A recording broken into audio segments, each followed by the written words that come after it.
Hello, welcome to my channel. Today we're looking into the disappearance of Kathleen Hazel Pehringer. She went missing April 17th, 1989 from Riverton, Wyoming. She was 41 years old, 5 foot tall to 5 foot 2, 110 to 130 pounds. She disappeared from her own home. There was no sign of a struggle. Her daughter came home from school. She wasn't there. She didn't leave a note. And she's never been seen from since. She had short, curly brown hair and brown eyes. And she wore glasses. And if you have any information, please contact authorities and let them know, even though it says case is quite extensive, as it's been passed from investigator to investigator over the years. Please let them know any information that you have. You might have been in jail and heard somebody talking in jail, been in prison, heard somebody talking in prison, or over the years somebody's been drinking and talking. Maybe you feel like it's hearsay, but you're not going to court. You're just letting them know information that might help them solve the case. Here's a Charlie project, and I'm skimming through it. You can pause it and read it if you want. It says she smoked cigarettes. There's a picture of her, and it says she disappeared while her 14-year-old daughter was at school. She took her purse and glasses with her, but her vehicle was left behind. Her daughter came home from school. Her mother was gone. There was no note, which was uncharacteristic of her. She's never been heard from again. Her loved ones described her as responsible, punctual. They believe she left her residence willingly with somebody she knew and only intended to be gone for a short time. There was no sign of a struggle. There were cigarette butts found. Some were hers and some were a brand she didn't smoke. Her daughter found her diary, gave it to the police. According to the diary, Pehringer had been dating Donald Kenneth Pack Jr., and somewhere else it says that he was a friend of her ex-boyfriend, so I don't know, who had been paroled from prison a few years earlier. I don't know which is correct. I'm just reading the information. Pack had served a 12 to 14-year sentence for aggravated rape, kidnapping, and was a suspect in more than 30 rapes in Jackson, Wyoming. He preferred a victim who was a single or divorced woman in her mid-30s. Below average to average height, and psychologists who profiled him said he was very intelligent, very dangerous, and would probably kill his next victim to keep her from reporting the attack. However, authorities were never able to tie him to her disappearance, which I would think the cigarette butts would have done that. About a year after she went missing, his parole was revoked and he was arrested on weapons charges. He spent another year in prison before being released again.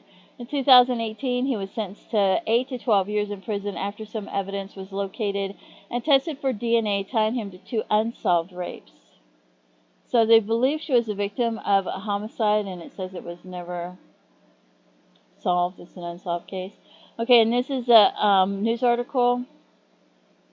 It says that the daughter's still searching for her mother, the Riverton woman, 3 decades later. It was written July 26, 2021, and you can pause it and read it. I'm going to skim through it. It says Kelly Pehringer was only 14 when their mom disappeared from Riverton, Wyoming. It says her mom was standing in the bathrobe when she left. She continues to seek answers. It talks about them having, some normal problems that they have, when you have a 14-year-old child. You have problems. I had children, so children are far from perfect. That's part of growing up and being a teenager. So anyway, she went to school. She comes home. Her mom's not there. Usually that ashtray would be full of cigarettes, and it wasn't. It was clean and empty except for 2 cigarette butts. One was her mother's, and the other one belonged to her mom's new friend, Donald Pack, based on the way he squinched his filter down to a tiny nub. She was not a fan of his. He creeped her out. He was a friend of Kathleen's ex-boyfriend and began hanging out after the 2 broke up. And then that afternoon, she disappeared. That same day that he disappeared, he comes back to look for her, saying that he'd been over that morning too and she wasn't home, which probably just making up that story to make it look like he don't know where she's at, to try to make himself look innocent, to see if she knows anything, because isn't that what the killer does? He just can't help himself, but he's got to come back to see if you know anything. Anyway, he asked if he could come in and use her phone. So She reluctantly let him in and watched while he quickly dialed the number and waited a few seconds before hanging up without leaving a message. And she thought that was odd because her phone was old and crappy and some of the digits stuck when you tried to press them. For this reason, it was nearly impossible to make a quick call, and why had he just hung up without saying anything, she wondered. He left after using the phone. Kelly then went over to a friend's, leaving her mom a note. When she came home later that night for dinner, the note was still there, and there was no sign of her mother, while Kathleen still hadn't returned. Kelly called a friend whose mother came and got her. Then they called her grandmother, who also had not seen her. Then they called the police. When questioned, she shared her suspicions about that man having something to do with her mother's disappearance. It's not clear from the police report obtained from the Riverton Police Department whether Pack or anyone else was ever even questioned in her disappearance. All that's on file is a sparsely written report with basic details shared by Kelly about that morning. Kathleen had not indicated that she had plans of going anywhere. No clothing was taken. Her car was still parked in its normal spot behind the house. So any detectives who may have worked the case have long since retired, and no active members of the staff have any knowledge of her disappearance. So Kelly doesn't know if Riverton police ever interviewed that man. She still can't remember much from that time, although she recalls she asked the police to contact her brother Frankie, who was in prison, to inform them that their mother was gone. Later she learned Frankie was told about his mother's disappearance by a friend. What she does remember vividly, however, is the way her entire life was turned upside down. With her mother gone, she became a ward of the state. She was put into foster care after deciding not to live with her grandparents, who she did not get along with, or her father, who had remarried and started a family. Instead, she cycled in and out of foster homes, one worse than the next, as she struggled in the wake of her mom's disappearance. As a senior, she was placed in a girls' group home in Lander, where she was able to graduate from high school. Had it not been for that last placement, she's certain that she never would have made it through school. Those 4 years were a living hell, she said, from her home in Sheridan, where she now lives with her father as they continue working to repair the relationship. Now in her late 40s, Kelly is sober after years of alcohol and drug abuse. Though she's attempted to get her life together, the emotional scars continue to haunt her as she struggles with a myriad of psychological issues. Over the years, she's turned to mediums and empaths for insights into what might have happened to her mom. The closest she came was a medium who told her that Kathleen loved her and was proud of her, but wanted Kelly to stop looking for her. Her mother was smiling at her daughter from the other side, the medium told her, which Kelly believes is her mother's attempt to keep Kelly from knowing the details of what actually happened to her. Over the years, the Riverton Police Department handed off the case to the Wyoming Division of Criminal Investigation, where it remains open. A request to see the case file report was denied by the agency, according to Ronnie Jones, who said the agency does not comment on open cases. All Kelly has to go on is what she can remember, including a visit from 2 female detectives who found her in a treatment facility around 2006 asking for a sample of her DNA. They had apparently searched a property outside of Riverton that could be linked to Pack and had searched the grounds with cadaver dogs. The dogs had repeatedly returned to an area where they'd found a plastic bag buried underground there that were testing for Pack and Kathleen's DNA. In the end, the bag was too old to recover any DNA, Kelly said.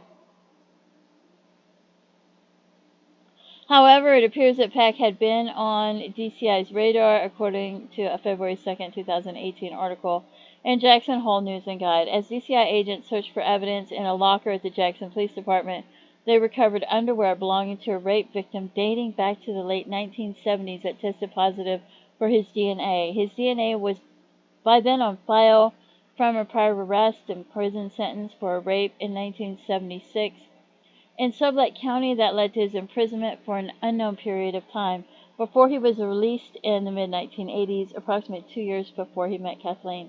Kelly sat with the 2 rape victims at Pack's trial in Jackson 2018, where he was sentenced to 8 to 12 years in prison. Pack reportedly confessed to the rapes and apologized to the victims during his trial, saying he'd committed them for the thrill, according to the Jackson Hole News and Guide, but he denied having anything to do with Kathleen's disappearance. Of course he did. Attending Pack's trial with the two other victims had been empowering for her, Kelly said. It was the closest she'd come to feeling like one day her mom's body will be found and there will be justice. Kathleen is one of 51 Wyoming residents listed on the National Missing and Unidentified Persons System. Anyone with information, I don't know what the Wyoming DCI is, but I would just contact the authorities if you have any information whatsoever. And we're going to look at some Jane Does, and they're not in Wyoming, and to me it seems like if somebody went missing in Wyoming, that they would be in Wyoming. I'm going to show you a map of where Riverton is. It's right there in the middle of Wyoming. Okay, but we're going to look at some Jane Does. So we have a Jane Doe found May 29, 1989, Las Vegas, Nevada, age 25 to 50, 5'2". This is Clark County, Nevada. Skeletal remains were found in the west end of a wash approximately 2 miles north of mile marker number 13. Honestly, I think if her remains were going to be found, they'd be found in Wyoming, but we're still going to look. November 24th, 1989, Kingman, Arizona, age 25 to 30, 5'1" to 5'5", estimated PMI 3 months. And if the age isn't exactly right, I leave them in there anyway, so if they come up, because I found one that was off quite a bit once. So Mojave County, Arizona, found 1.5 miles from Kingman, Arizona, off of Interstate 40, recognizable face, strawberry blonde hair. So that's a recent death. Hair was dyed red with blonde roots, so that couldn't even be her because of the blonde roots. This one is Colfax, California, found February 10th, 1990, age 16 to 26, 5'1" to 5'4", 135 to 150 pounds, 16 to 26 years old, estimated death 1989 to 1990. Remains were located in the steep wooded terrain of the Sierra foothills. 2 target shooters spotted the woman's clothing in the brush at the bottom of an incline off Yankee Gems Road, 6 miles east of Colfax, California. The woman apparently had been hiking. Brown hair, and I don't know if she'd been hiking or not, but size 4 shoe, that's very small foot.